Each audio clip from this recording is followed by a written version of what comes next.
Welcome to the Counselling Tutor Podcast, the must-listen-to podcast for students of counselling and psychotherapy. Here are your hosts, Rory Lees-Oakes and Ken Kelly. Hello, I'm Rory, and with me, as always, is Ken. How are you today, Ken? Exceptionally well, Rory. I'm delighted to be here, and you're joining us on the Counselling Tutor Podcast. This is episode 160. We're certainly clocking up those episodes, Rory, and we've got 3 sections we're going to be covering today. We'll start off with our introduction session, which is our student check-in, where we cover a student-related topic, and we're going to be speaking about blended learning in counselling, training and practice.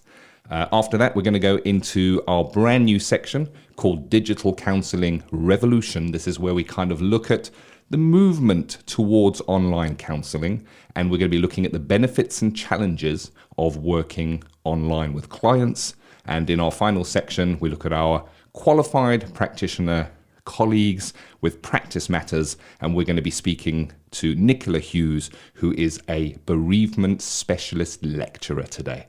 Exciting, Rory. Yeah, absolutely, Ken. It's a fully packed episode, and we kick off really with the new norm, which is a phrase that's being used in the media. We seem to hear it quite a lot in conversations, and that new norm is, of course, student training and practice. As we move, still in the COVID situation of COVID, students who are going back to college or university are finding themselves in slightly different circumstances, and we're finding that blended training is becoming the norm. Some courses are going completely online, some are going to be in class 1 week, and maybe on the internet working through a video feed the next week. Some are going to be mixed, some are going to be video and class. So it's a real change, and I think for the first time in the history of counselling training, this has happened. It is literally a revolution. It's a complete change, and those of you who are students who'll be going back to your studies or starting your studies will be part of a brand new phase in counselling. It's just amazing, and I think really, really exciting.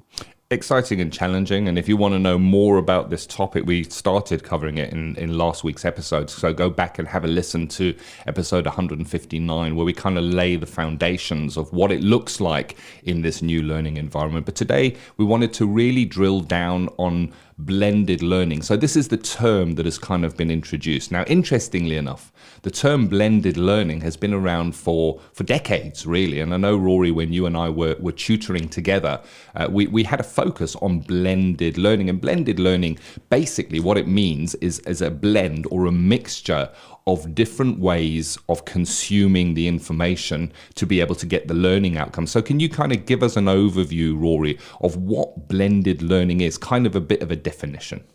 Yeah, absolutely. So as you rightly allude to, Ken, it's a bit of a mix. Traditional learning, you go into the classroom, tutor would give a lecture, you may do small workshops with your peers, you may do question and answers. You could just watch the lecture. You could just sit and watch the lecture and consume the lecture. In this new world, blended learning will be that you'll probably have some form of formal tuition, and then you'll be given maybe videos to watch or resources to have a look at, or even check-in online. So it may be that some of you will be doing skill sessions with somebody else online. And that blend is the use of traditional face-to-face classroom teaching, and also the use of technology aiding your learning. And here's the thing, the biggest difference is that you have to do different things when you're using the computer side of things. You may be given a list of resources you have to look at, and you have to look at them.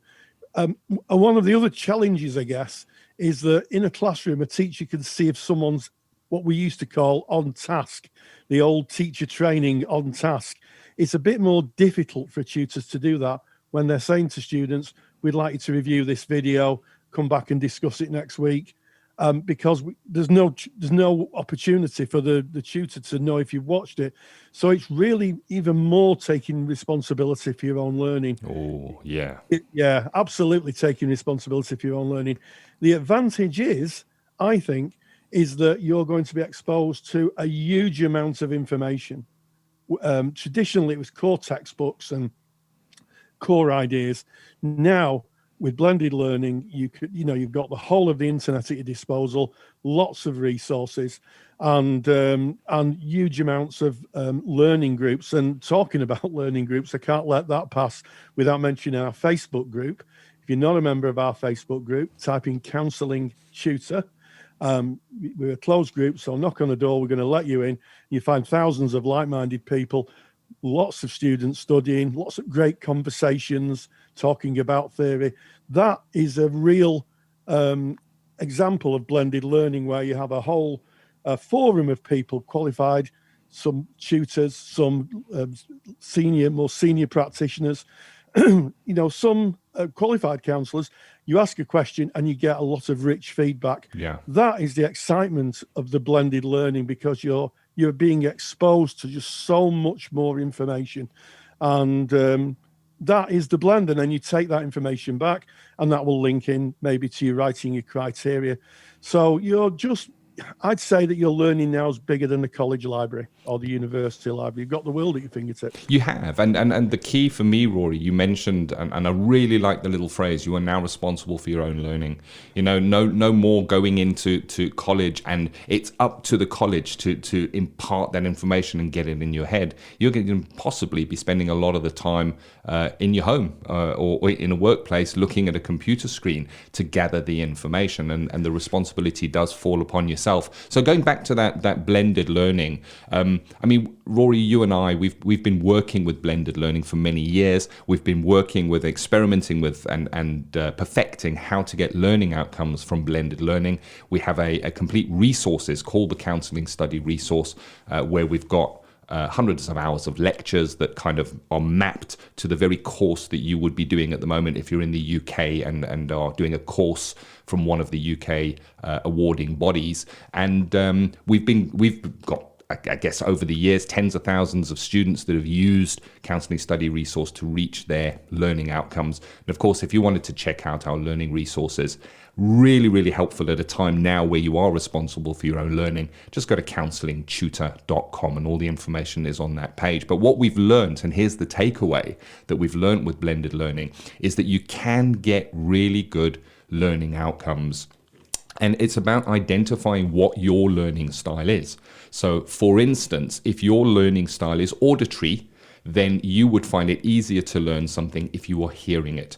If your learning style is kinesthetic, you would find it easier to commit something to memory by writing it down. And if it's video, then you're going to be wanting to watch, if it is visual, you're going to be wanting to watch somebody do something so that you can reinforce that learning. And blended learning, I guess, gives you the opportunity to choose your learning style and choose the resources that best fit the way that you learn. So an example of that is I am dyslexic, and writing stuff down really doesn't work for me. In fact, it does the opposite. It brings up anxiety in me. I like to learn with my ears. I like to listen to things. One of the things I can say was in our Counselling Study Resources, all of our lectures and resources that are video-based also have an audio aspect that you can download, pop it on a phone, listen to that as you travel around, and hopefully you'll be able to do the same with your college. If they're delivering something online, you're going to want to be able to capture that somehow. Hopefully the college should be doing that, sharing it with you so that you can recap, which I guess in a face-to-face you wouldn't have that opportunity, Rory. You can't rewind a lecture that's been done, but if it's done digitally and it's done well, you can have that stored somewhere and revisit it specifically when it comes to assignment time. Yeah, absolutely. I mean, if I think when I went back to my training, we were given a lecture, we were given the assignment, we were pointed towards the library, and it was see you in 4 weeks. And you brought your assignment back, your paper back, and you either passed or you were referred. And one of the frustrations was that I can remember thinking, there's nobody I know who's a counsellor. No one at all I know who's a counsellor. The internet was in its infancy. There was a few pages up, but very little. Now, a student, even on a level 2 course, can be an academic researcher. They can be an academic researcher. You can go, and as long as you're using resources which are academically sound, so you're using resources, say from Counselling Tutor, you're using resources from a publisher or from people who publish papers, or another university or college, you can get so much information, and there's a whole world of people to talk to.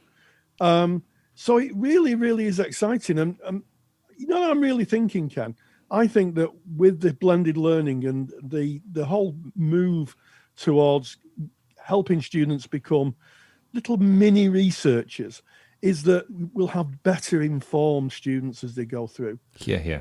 And I think the challenge of that is that when we see this move through, people start level 2 and level 3, that when they move up to the next level, tutors will have to step up to the mark, because they'll have classes full of really well-informed people. Yes, definitely. And it may be that the material that's being taught, and this is no disrespect to colleagues, I've had this myself, the game needs to be lifted up, because they may say, well, look, we know about this. So I think that the face-to-face teaching is going to change. I'm just so excited about it, because I think for the first time, they've been talking about this in education for years and years and years. When I taught, they talked about, expert learners. Now this is really happening, and we're going to see a complete lift in the knowledge base and the ability for anybody who's learning counselling at any level to have a deeper understanding of it. And I think that's a great thing. Rory, I like your optimism that you've brought that with. And I think that is a really important part of this. It is the new normal. Things have changed. Going back to your studies and expecting it to be the same as it was, well, it's just not going to be. And it's about our mindset. Do we take a negative mindset and go, oh, this is this and this is that and this is the next thing? And that negative mindset, where's that going to get you? So I challenge you listening to this today. Change that negative mindset, if you have one, into a positive mindset, one of excitement, one of the student who wants to learn and who takes responsibility for their own learning, because the world is open. I think there's a power shift where I guess the learning institution held the power. We would go to the source of information and we would sit down within the walls, and that information would be imparted with us. Now you can gather that information from multiple sources. And again, as Rory said, make sure that you're using academically robust resources. When you don't want to be going on Wikipedia to write your assignments. You want to use academically robust resources which are citable. Counselling tutor resources are citable. Anything from a university, college, library is citable. Anything from a written textbook is citable. So something that is citable, and you can really expand your knowledge. So an example of that is if you take something like Carl Rogers' 19 propositions. During your studies, you may have perchance one lecture on the 19 propositions, and you would get the information that was contained therein. Now, with responsibility for your own learning, you can go to a number of different sources, and you can really broaden your understanding of those 19 propositions. You can get what is delivered from your learning provider, your institution, but then the onus is on you. Let me dive deeper, get a better understanding of it. So I'm with you, Rory. I think it's an exciting time. I think our mindset needs to be set in the right place. We need to see it for what it is. It's new. It's evolving as we go. There's going to be hiccups. But if we take responsibility for our own learning, make it happen, wow. Yeah, absolutely. And, this has been prophesized to some extent. Anybody who's a scholar of Carl Rogers knows that he spoke a lot about the people of tomorrow. He was an optimistic person who knew that society's changed and moved, and their thinking and the way that people learned and interacted was going to change. And he talked in his last book, A Way of Being, that the people of tomorrow will be different therapists. You students, you there that I'm talking to, listening on your headphones, when you sit in that classroom or sit on your computer from wherever you're working from, you are that person of tomorrow. You are leading a step change in counselling, and it will be for the benefit of clients, which everything we do is for the benefits of clients. But I think even more than that, you'll be probably better educated than anyone who's gone before in our profession, because the point of blended learning is to open a whole new world to you. And even just saying this, Ken, I'm thinking, God, I wish I was going back to studies again. I wish I was going back to studies again, because my world was the library, the brief, the assignment brief, and a lecture, and some books. And some books. Yeah. And that is a very small world. When we learn, we need to make our world bigger. And blended learning is doing absolutely just that. Love that. And if you're interested in looking at the Counselling Tutor study resources, just pop on over to counsellingtutor.com. All the information is there. And we'll end this by kind of just recapping what you've said there, those words of Carl Rogers.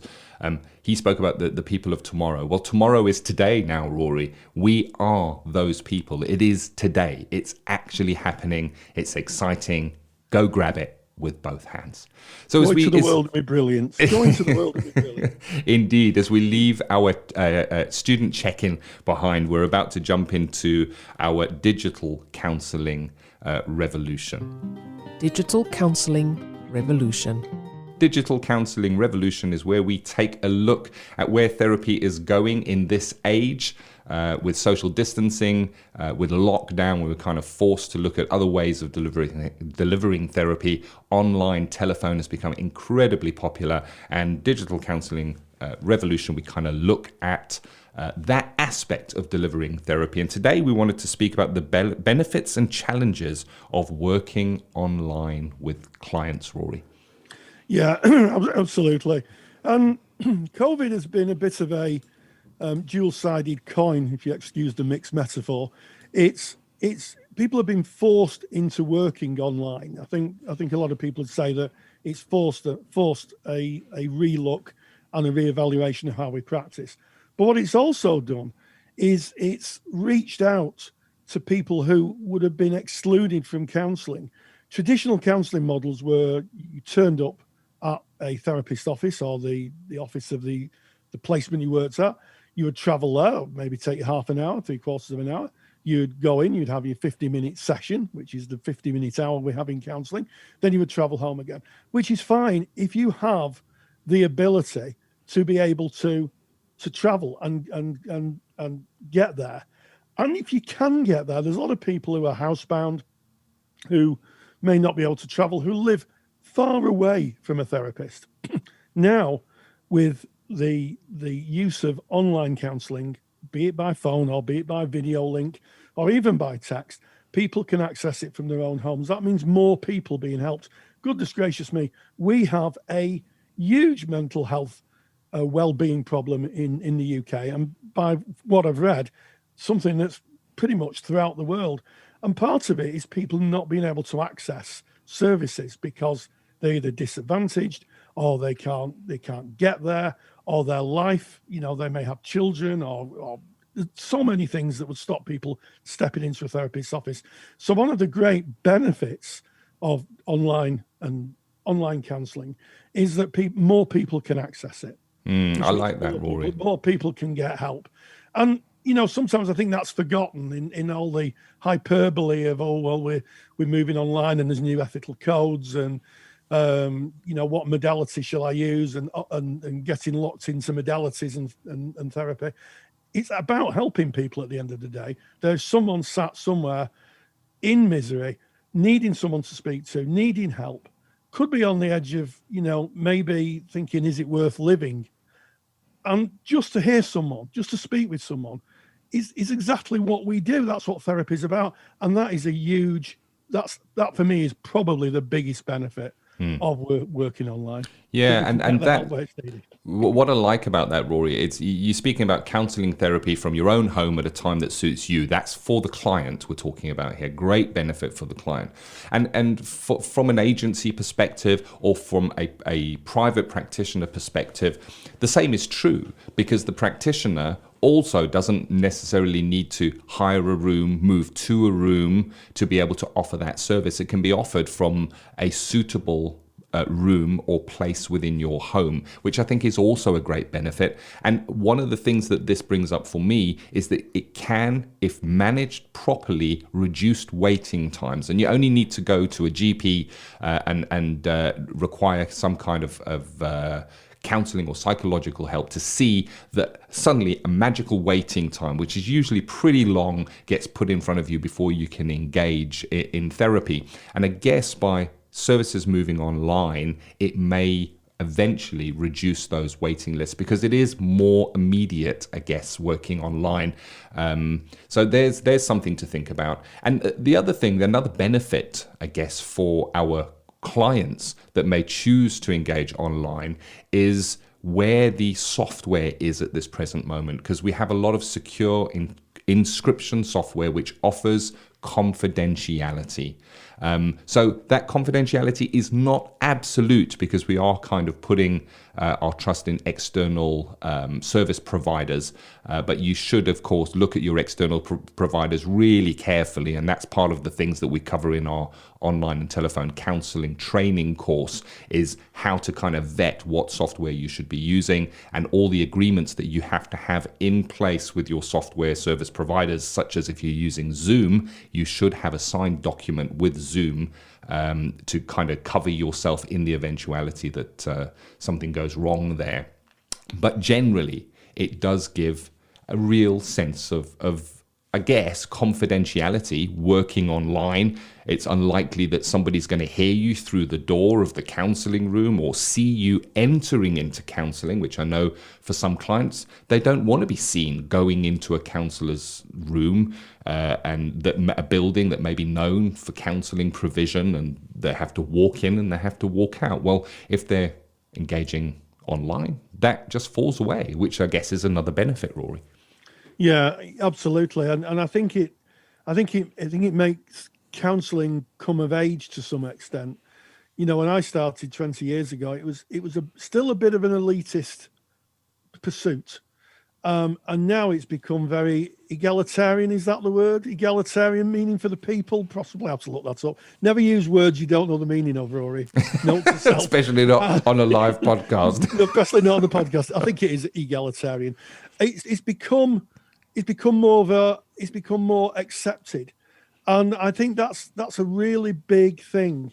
You know, again, if I think of when I started, counselling was seen as a bit of an activity for weak people, and those weren't my words. Those are the words of people I used to speak to people when I was training. They go, yeah, but it's only for people who have got mental health problems, isn't it?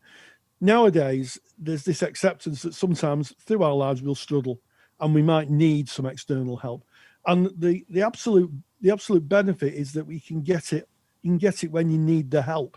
You know, could you imagine going to the doctor and saying, you know, I broke my arm, and the doctor said, well, there's a waiting list for bandages and slings and casts. So if you come back in 6 months' time, and by that time it might have healed. Well, it might have done, but your arm might still be in very big difficulties.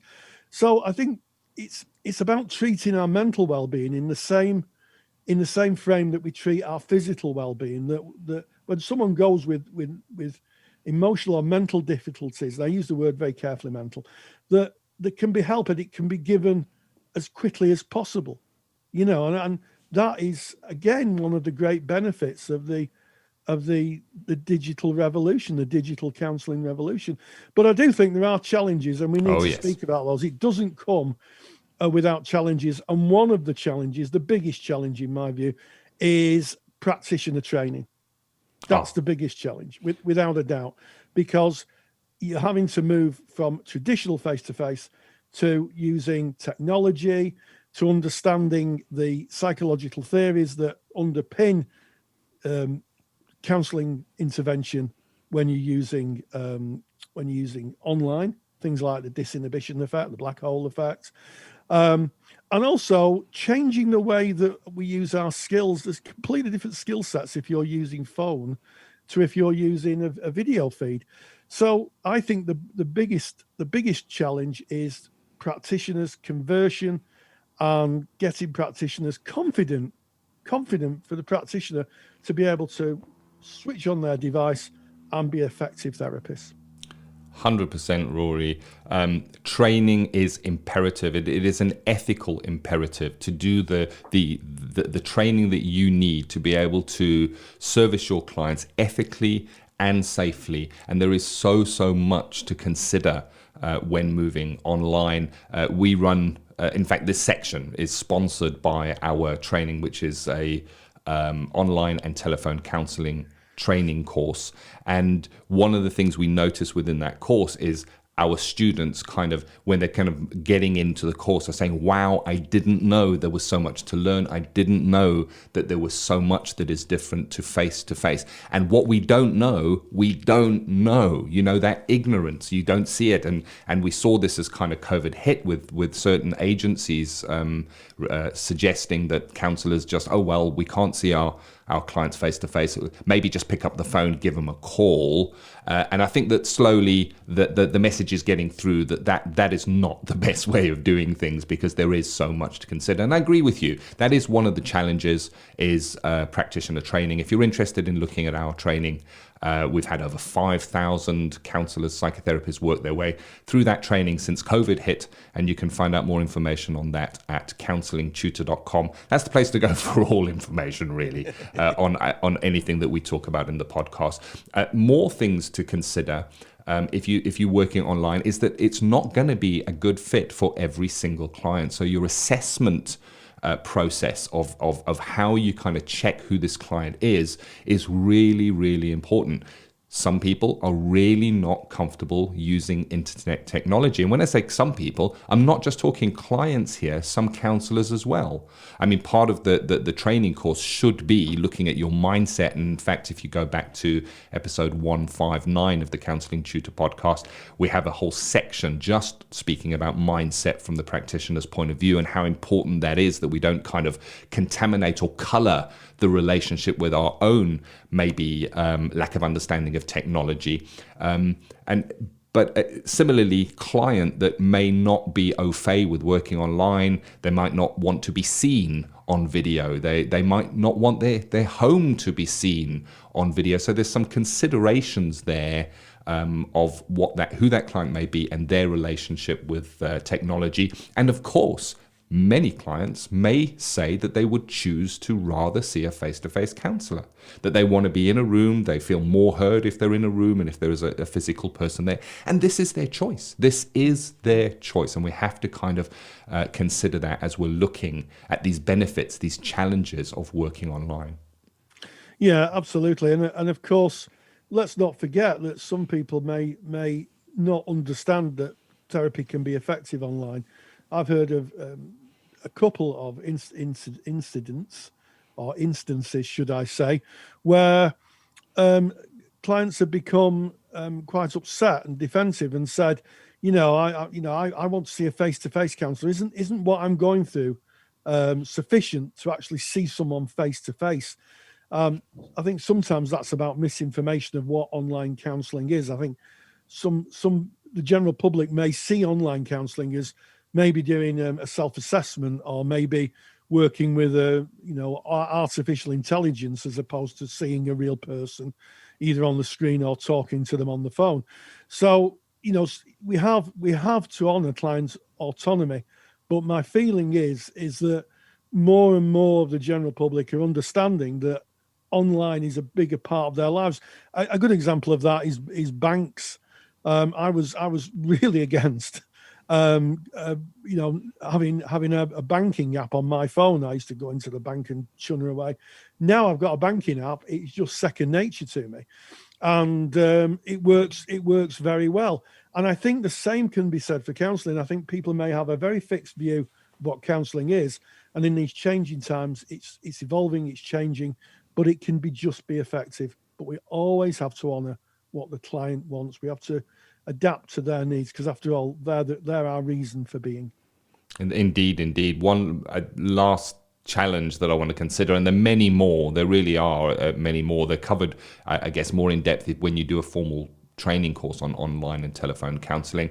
But what I wanted to cover is that not all client presentations are best handled remotely. There are certain presentations, and we're not going to go into a list of what those presentations are, because that's why the training is so important. As a practitioner, when a client is coming with a certain presentation, you're kind of assessing that and going, can this be worked with online? And there are certain presentations that cannot be worked with online. Not cannot, but maybe should not be worked with online and would benefit from more of a face-to-face.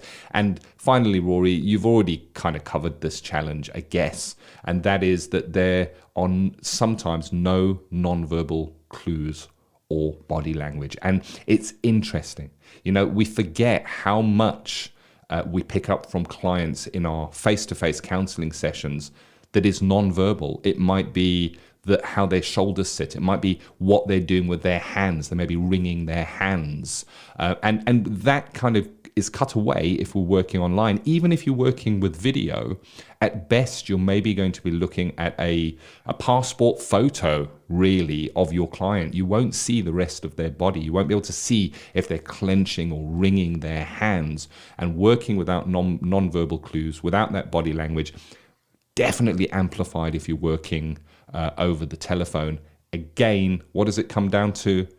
Adequate training for the practitioner to know how to work with that. And of course, if you're interested in checking out the Counselling Tutor online and telephone counselling training course, you can do so at counsellingtutor.com. All the information is there for you. Yeah, absolutely. And I've actually made a handout, benefits and challenges of working online. So if you go to counsellingtutor.com, look at the podcast tab, go to episode 160. There's a handout waiting for you called Benefits of Challenges of Working Online. And it basically just is a précis of what Ken and myself have been alluding to in the podcast. Just gives you some idea. Handy checklist to have by you should you have to do an assessment with someone, just to crystallize your thinking. But 160, podcast 160, in the podcast tab of Counselling Tutor. Yep, that's that super duper handout, free of charge, and it's got a list of benefits and challenges there that you can kind of look at and keep for your consideration. Moving away now from Digital Counselling Revolution, addressing our qualified practitioner friends out there where we look at practice matters. And Rory, you recently met up with Nicola Hughes to speak about bereavement, in-depth in bereavement. And just before you kind of give us a taste of that, I just wanted to share a little bit about Nicola. Her first placement was with a bereavement charity as a student. So it's kind of, she entered working with bereavement right when she was studying. And she's now been working with bereaved children and their families for over 10 years. So an absolute wealth of information that Nicola Hughes brings to this kind of interview that you did. And Nicola does a lot of training professionals within schools, within the community and universities on bereavement. And of course, she did a lecture for us in our CPD library. And she's also a group supervisor within a bereavement charity. Can you kind of give us a bit of a taste of what we can expect from Nicola's mini lecture, I guess, on the podcast today? Indeed, it was what I would call a lively interview, and Nicola really brought to light how to work with bereavement, and I guess the fact that bereavement comes up more often than we would think. When people think about bereavement, we think about people who've died, lost, and of course that is bereavement. But bereavement can take many forms. And Nicola outlined a huge amount of really valuable information regarding working with bereavement. And she did it in a really easy to access and, as I said, lively way. So let's hear what Nicola has to say. Practice matters. And we welcome Nicola Hughes, who has recorded a wonderful lecture on bereavement. So welcome, Nicola. Hi, thank you for having me. It's our pleasure. And you've recorded a wonderful lecture on bereavement. And I don't know what your experience of bereavement is in terms of people understanding it, but there's so many models, some of them that are really not that helpful nowadays. Oh, we're going down that route. The unhelpful kind of thinking of the past was really about that you can move on from your grief, that you can kind of do the recovery work, if you like, and then leave it behind you. And today, really, what we're talking about is you can grieve, and certainly it's very painful, difficult in the early days, and for a lot longer than people would imagine, really. But you don't have to move on from it. You can take that grief with you, and you can learn how that grief can become part of your life and become a useful part of your life, not necessarily a bad, difficult part of your life. Yes, because that was quite that people would say, certainly in the north of England, oh, you'll move on from it. Yes, seems to be a cultural thing. I'm sure that happens in other areas of the world and the country. Yeah. But I heard that as a child, and that's certainly not my experience of grief, and it's certainly not the experience that I've had with with lots of clients that I've worked with. You talk early in the lecture about your person's understanding of grief. You kind of give a 1 to 10 kind of count, if you like. 1 not knowing a lot, 10 knowing a lot. Do you think that's important for practitioners to understand their own grief process before they can work with clients? Yeah, absolutely. I mean, that scaling, really, I tend to do that in a lot of my training, because it's really good as a learner to know where your knowledge is, and then you know that whether the training's been useful or not, because you always grow in any experience. So yeah, that's about that. But also, we do with any counselling topic, I think it's important to know where we are first. And I always start with what's our experience, whether it's talking about bereavement, working creatively, perinatal mental health, any of the other things that I've experienced with and training with. What about you as a practitioner first? Because you can't really help other people if you've been there, unless you've been there yourself. That's my belief. Yeah, I would echo that. I think that like a lot of things in counselling, you can only really empathise if you've had some experience, or you're willing to open yourself up to the experience of it. Obviously we can't experience everything our clients go through, but I do think with things like loss and bereavement, having an understanding of our own process is mightily helpful when we're working with we're working with clients. And what I particularly like in your lecture is the use of euphemisms. Yes, you can say it. I couldn't say the word. I struggled. So some of them I hear are regularly used. Certainly, I live in a little northern village at the base of the Pennines here in the north of England, and I could hear these on a regular basis. Things like popped his clogs, pushing up daisies, kick the bucket, brown bread. Yes, which is a particularly northern one, I think. Cockney slang. Yeah, Cockney slang. Looking through the pearly gates, rest in peace. There's just so many of them. It's important, or is it important, should I say, that we understand the euphemisms that clients bring as metaphors so that we can work with them? Yeah, using it as a metaphor can be really useful. What does is there a connection to the words that you're using? I think from my experience, mostly it's avoiding something. I don't really want to say what it is. And I think particularly when we work with children, it's really important to be very explicit about what we're saying. I went out for a meal with my children the other day, and we were with my mother-in-law, and they started to say to her, when you die, are you going to go into the earth or go into the fire? And I misunderstood what they were saying. I thought they were talking about her going to hell and being in the fire. I didn't think I'd had this conversation with them. And my husband said, no, they're talking about cremation or being buried. Oh, and my mother-in-law was like, why are we having this conversation? I'm like, well, it's really good that they're aware of it, because one day you're going to die. And I don't have to explain that to them. They will already know. They'll have that language, cremation and being buried. And it's about, a language is really interesting anyway, but particularly with death and bereavement, looking at the language we use. Yes, it's about normalising a part of our lives, the end of it, isn't it? And I think you strike on a really interesting idea here, is that we do euphemize or metaphor. I don't know if metaphorize is a word. If it is, if it's not, it is now. Metaphorize death, and it's really interesting. A lot of people try and avoid the word death, but when we're working, certainly as therapists, we use that word a lot because that's the reality of it, isn't it? You know, it's good to check out how the clients feel about the word death and dying, and it might be that you need to use their metaphors or euphemisms because it's too soon. Yes, that everyone's on a journey. Really, it might be too soon.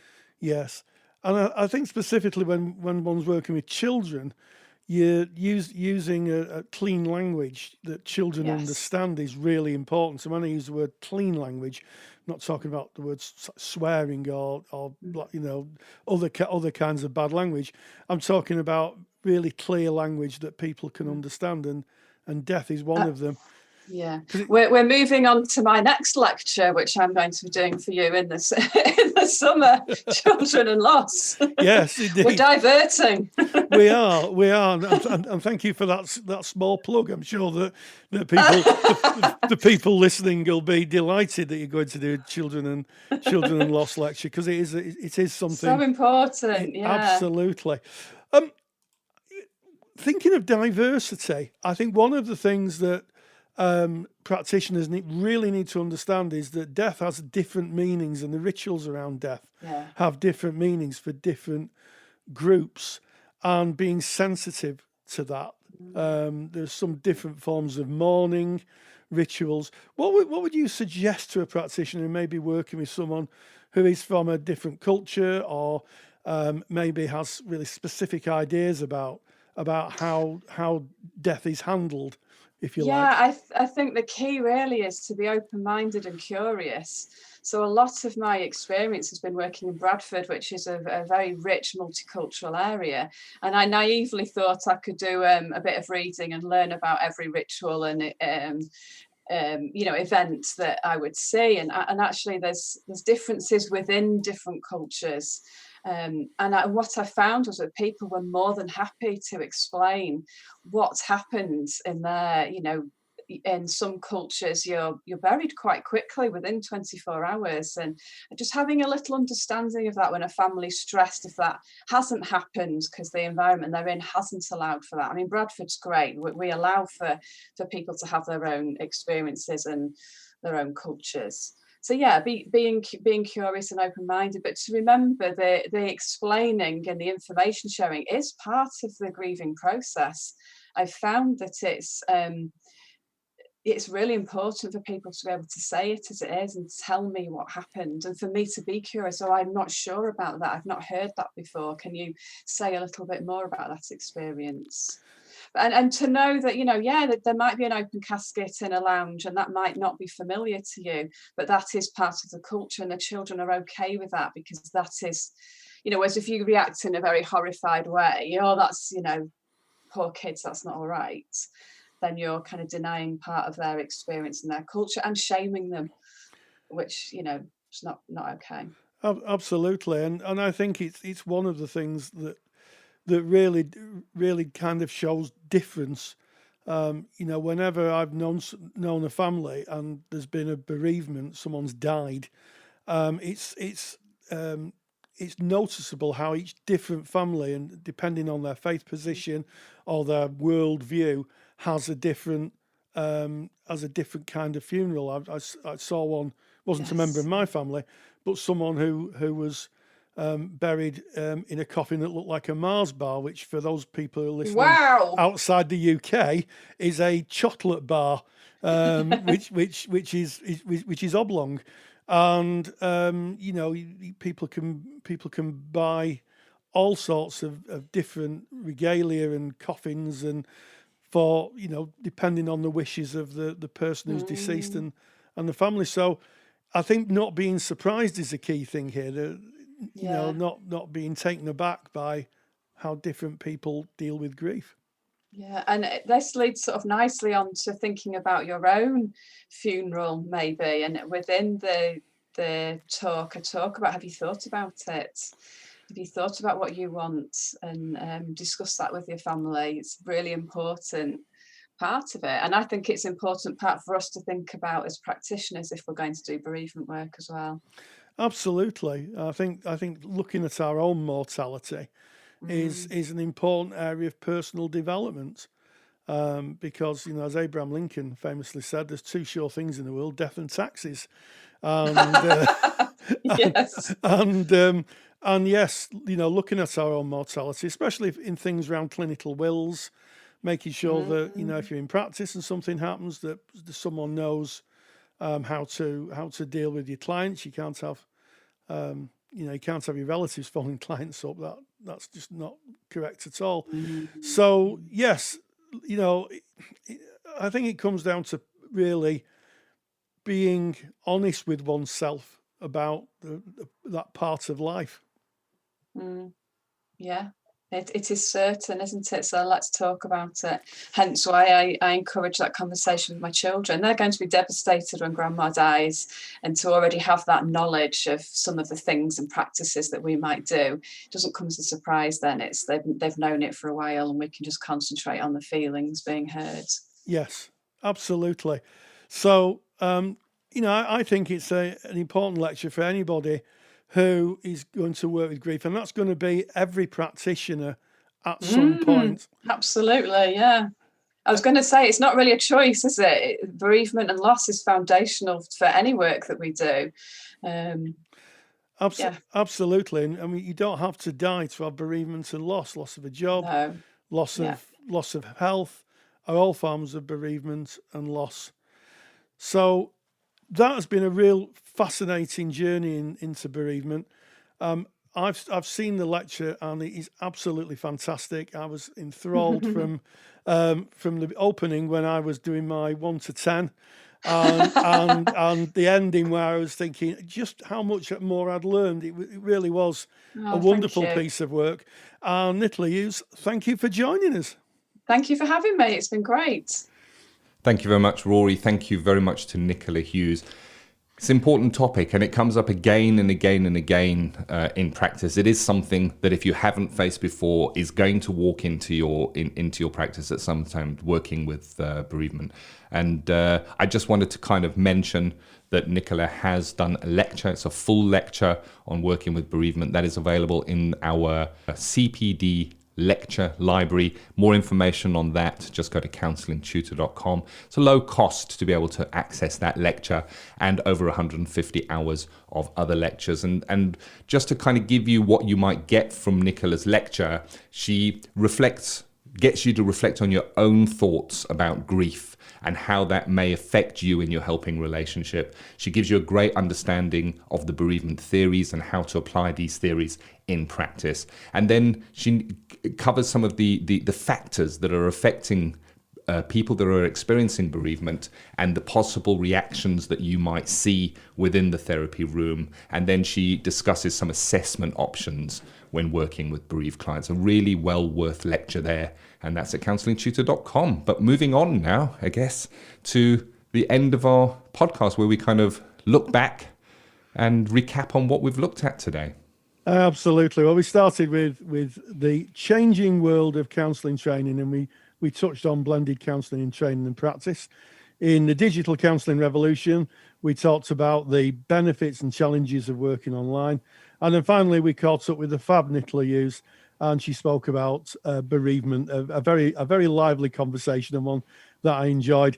And as always, stay grounded, stay safe, and join the digital revolution. If you're a qualified counsellor or psychotherapist, then why not check out the Counsellor CPD Library? Stay current with your CPD requirements with over 150 hours of academically rigorous, on-demand lectures you can stream to your device. Joining Counsellor CPD will expand your skill set to create a more specialised, highly rewarding practice. For more information on the Counsellor CPD library, visit counsellingtutor.com. Thank you for listening to the Counselling Tutor Podcast. Find the show notes for this episode on our website at www.counsellingtutor.com.